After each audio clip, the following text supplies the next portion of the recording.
Hello, everyone. We're counting down to when Nigerians will go to the polls to elect their leaders, and it's exactly 22 days to the presidential as well as the National Assembly election. Our attention today is turned to how inclusive this election will be, particularly when you consider the engagement of persons with disability. As at 2020, there are reportedly over 27 million Nigerians living with disability, and an estimated 1.3 billion people, or 1 out of 6 people across the world. I am Nifemi Okuntoye. Welcome on the program. Remember that you can join the conversation using the hashtag TVC Countdown 2023. Now, do you know that people living with disabilities have the right to vote and be voted for? Attention is turned now to what the law is saying, particularly Section 30 of the Discrimination Against Persons with Disabilities Prohibition Act of 2018. That law says persons with disabilities shall be encouraged to fully participate in politics and public life, and the government shall actively promote an environment in which persons with disabilities can effectively and fully participate in activities and administration of political parties without discrimination. And perhaps one of the most celebrated provisions of the Electoral Act of 2022 is the section that makes it mandatory for INEC to make special provisions for people with disabilities and those with special needs. Section 54 of the Nigerian Electoral Act 2022 makes provision for visually impaired and incapacitated voters. It says that a voter with visual impairment or other form of disability who is unable to distinguish symbol or who suffers from any other physical disability may be accompanied into the polling unit by a person chosen by him or her, and that person shall, after informing the presiding officer of the disability, will be permitted to accompany the voter into the voting compartment and also assist the voter to make his or her mark in accordance with the procedure prescribed by the Commission. The Act also stipulates that the Commission shall take responsibility and take reasonable steps to ensure that persons with disabilities, special needs, and vulnerable persons are assisted at the polling place by provision of suitable means of communication. You talk about Braille, large embossed print, electronic devices, sign language interpretation, as well as other things. Now, in the forthcoming elections, INEC is saying that we have 19 million Nigerians with disabilities who are registered voters, with 12 candidates contesting for elections. Outside Nigeria, we have the Convention on the Rights of Persons with Disabilities, which is an international human rights treaty of the UN. Its intention is to provide protection for the rights and dignity of persons with disabilities. Now, parties to that convention are required to promote, protect, and ensure the full enjoyment of human rights by persons with disabilities, and also ensure that persons with disabilities enjoy full equality under that law. Let's watch this clip now from the Center for Citizens with Disability, which is supported by MacArthur Foundation. A new day has finally come for citizens with disabilities in Nigeria. You can now participate in the electoral processes without any worry whatsoever.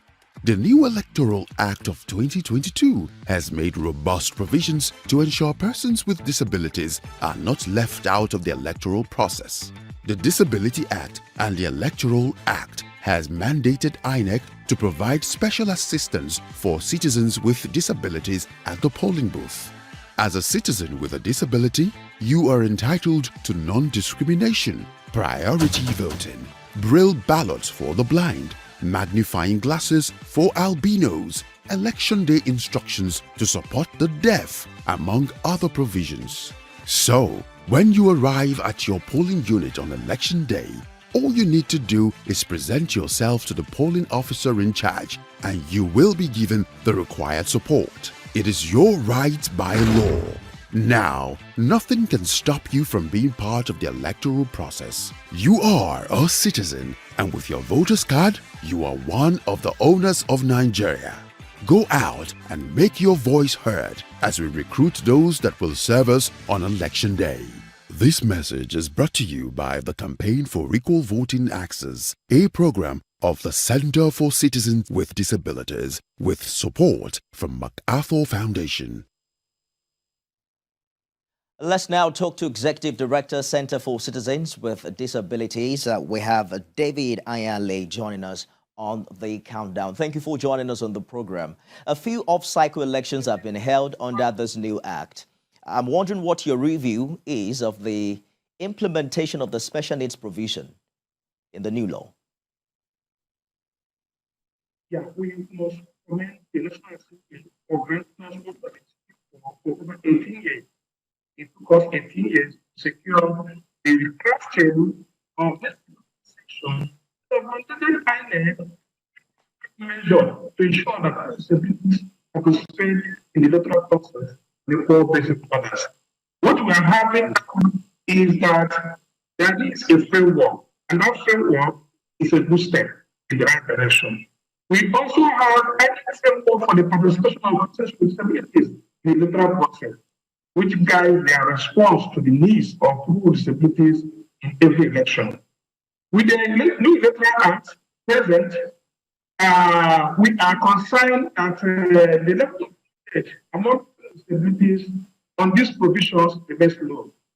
A study we conducted, the preliminary findings shows that majority of people or respondents with disabilities understanding of these provisions remains weak, and that will inform some of the things we are doing now in providing IEC material, in particular the one you have just shown, to call on all people with disabilities across the federation to know that there is a provision for them to participate in the electoral process. The sensitization on the part of INEC toward people with disabilities remains low, and we need every Nigerian, especially the media, to support us by ensuring that awareness is created amongst the community, not just people with disabilities, but their family members who may try to hinder them from coming out to go and vote, for them to know that the new dawn is here, the provision has been made, they are fun to participate in selecting who will serve them this year and beyond. 19 million persons with disabilities are registered to vote in this election. The INEC chairman recently did say that the commission is working with the community of persons with disability for the launch of a data dashboard that kind of captures all registered voters with disability in all of the polling units nationwide. How far has this gone, and what is this initiative seeking to achieve?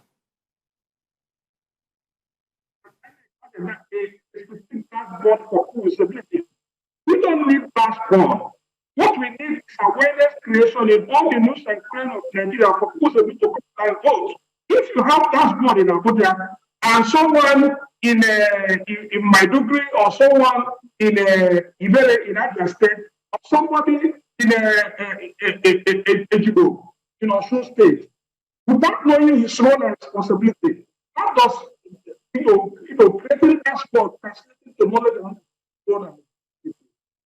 Of course, we are concerned as CCD, providing dashboard the least required. We need knowledge about voters. We need understanding about how the election day procedure will look like, so that we will be able to make informed choices, understand our role and responsibility in ensuring that we participate effectively on election day. Well, persons with disabilities, we understand, have the right to vote and be voted for. When you look at the figures, an estimated 27 million in Nigeria, we have 12 million registered voters. But then there are just 12 candidates in this election with disability. What would you say is responsible for this low figure?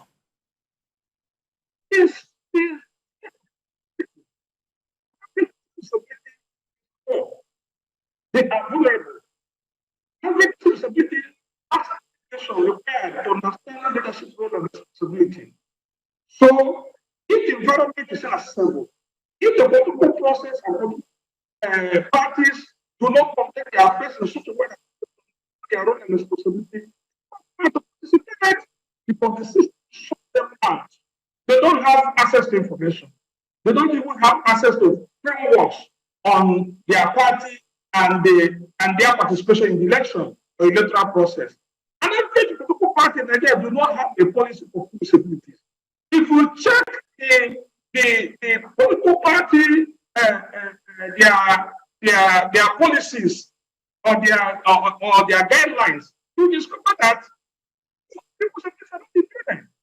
A review of 4 major political parties that is clamoring to take over Nigeria this year and beyond shows that their manifesto lack concrete, concrete actionable policies that will enhance elections. And that is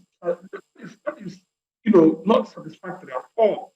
So when you see 12 persons out of how many thousand persons contesting for different election positions in this country, indicating their person with disability, it shows the level of exclusion, shows the level of isolation. It shows that the political terrain in this country does not consider people with disability and their participation in this process. They want to participate. We're having a challenge, Mr. Ayale, with the quality of audio, but it would sound as if you're so concerned about the information getting to Nigerians with disabilities. So I'm just going to give you a few minutes to perhaps speak to that community. What do you think they need to know as the election approaches? I'm calling on persons with disabilities, in particular their family members, to come out on the 25th of February and March 11 to choose or vote candidates of their choice. If there is a time for us to come out to participate in the electoral process, it is this month and next month. Because failure to do that, we are contributing to expanding and increasing the number of people with disabilities in this country. Don't forget, if we choose wrongly, we are going to increase poverty, we're going to increase insecurity. And when these two factors are increased in the country, incidence of disability increases. And when incidence of disability increases, poverty also increases. Therefore, disability causes poverty and poverty causes disability. It is only when people come out in mass to party who will lead them, will contribute in reducing incidence of disability and also access to rehabilitation in our community. That is why I'm calling on people with disabilities to come out to vote. I'm also asking their family members to support them as they come out to go and vote, so that together we will create the future all of us desire. David Ayale is Executive Director, Center for Citizens with Disabilities. Thank you for talking to us on The Countdown. Thank you so much. I'm happy to be part of it.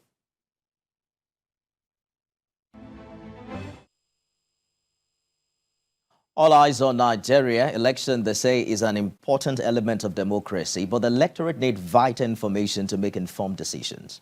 At the moment, Nigeria is faced with various challenges. There is the fuel scarcity, Naira scarcity. They say Naira is now, even more scarce than foreign currency. Insecurity is also another major issue. But how best can these issues be resolved is what political parties and their candidates are expected to engage Nigerians with through their campaigns.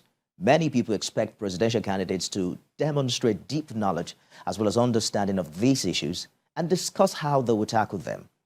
But has the campaign in this year's election been issue-based? That's the question we're asking now. Awal Rafsujani is president of the Transition Monetary Group.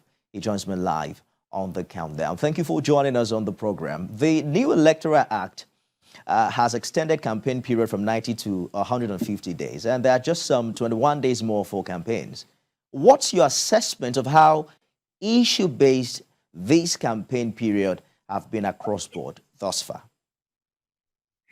Thank you very much, and good evening, viewers.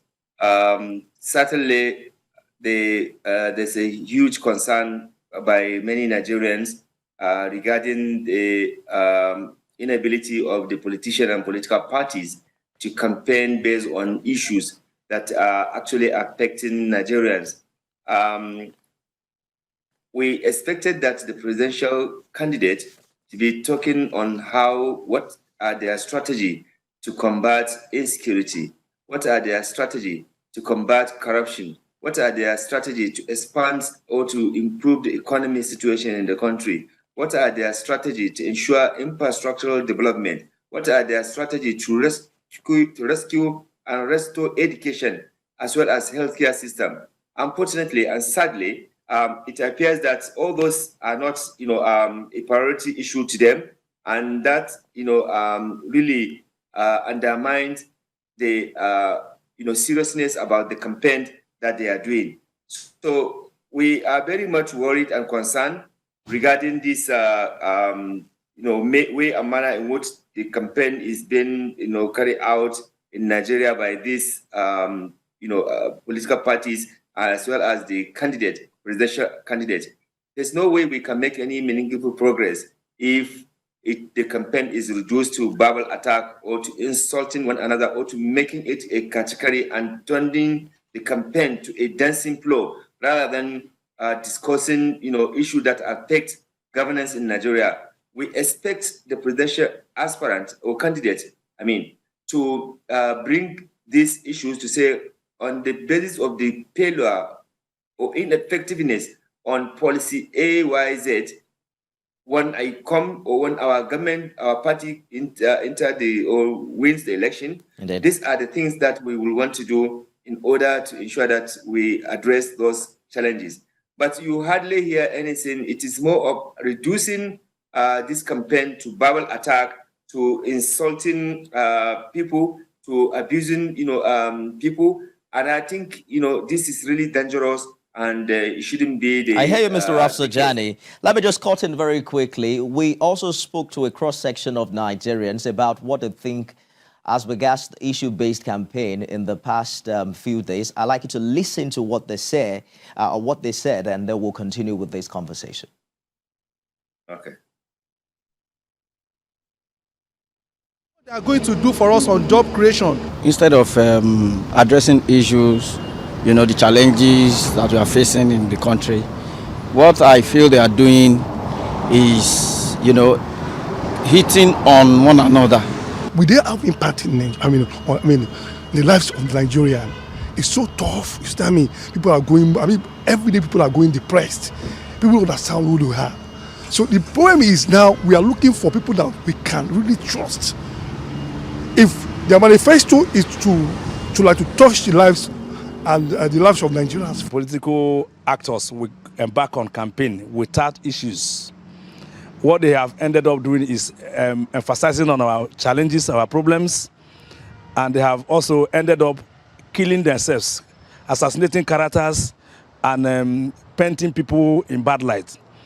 If it were to be a sane country where people are assessed based on issues they want to address, some of these 80% of our politicians will not get to office. The amount of youths that go into IT, they are going to all sorts of things these days. We are good people. Well, they seem to echo exactly what you have established earlier, Mr. Rafsanjani. But I'm wondering if, as a country, we have enough legislative framework to control political rhetorics by these politicians. And what do you think is the role of citizens at this time in demanding responses from candidates? Well, I think it is important that Nigerians begin to ask questions and to demand accountability, on the politicians who make all sorts of promises. You see, if you recall, many a times politicians will make promise and, they will not fulfill it. And without discussion or dialogue or debate, there's no way you can also hold politicians to account based on the commitment they have made. So that is why it is absolutely necessary that Nigerians, the voters, should begin to hold public official or politician accountable, because when they stay away from engaging, then it will be difficult for us to hold them to account. But I think a platform of engagement and discussing issues, for example, a candidate should be discussing issues on how they can respond to the challenges of insecurity in the country. Let us know the strategy they are using, because the current strategy appears to have failed Nigerians. So what are the new, strategy that the current candidates who are seeking to take over, either at the state or at the national level, what are the approaches, what are the strategy they are going to use that is different from the current one that appears not to have worked? Secondly, the economic quagmire and the crisis that we have found ourselves. What is the new approach to economic, stabilization in the country that the candidate will be pushing, so that when they get in there, they will begin to apply that. And if they don't do that, Nigerians can hold them to account for the commitment and the promises they have made to improve on the economy. The same thing on the education, the same thing on the healthcare system. So, but it appears to me that some people, they don't think Nigerians matter, or they don't think discussing the issues matter, because they can find their way. They can, do the usual, maneuvering and manipulation of the electoral process. That is why they do not think that they have any obligation to do what is needed to ensure that they convince Nigerians, they convince the voters, on what they want to do. Indeed. How well do you think that civil societies and the media are doing in this regard in, calling these candidates, so right now, making as them I speak accountable? as I speak to you, civil society have been trying to organize, debate and dialogue in various states in the federation for the gubernatorial candidates, as well as presidential candidates. For example, Transition Monitoring Group, working with the Nigerian, election debate group, is organizing a presidential debate on the 12th of February. What it has also, support from Scale United, USAID, to organize that event, and to be discussing issues around accountability, issues around the approach to issues of the revival of economy, issues around transparency and accountability, and also what are the strategies to discard or to stop, supporting this fraudulent fuel subsidy scam. Indeed. These are things that Nigerians want to hear, and if the governors or the presidential candidates are not able to attend those debates to discuss passionately with all honesty and sincerity based on their manifesto, if they are not able to speak about all those things, then it will be difficult for us to have a very, good, an accurate appraisal of their capacity and what they have to deliver. That's our time. Awaraff Sujani is president of the Transition Monitoring Group. Thank you so much for your time on the program today. Thank you very much.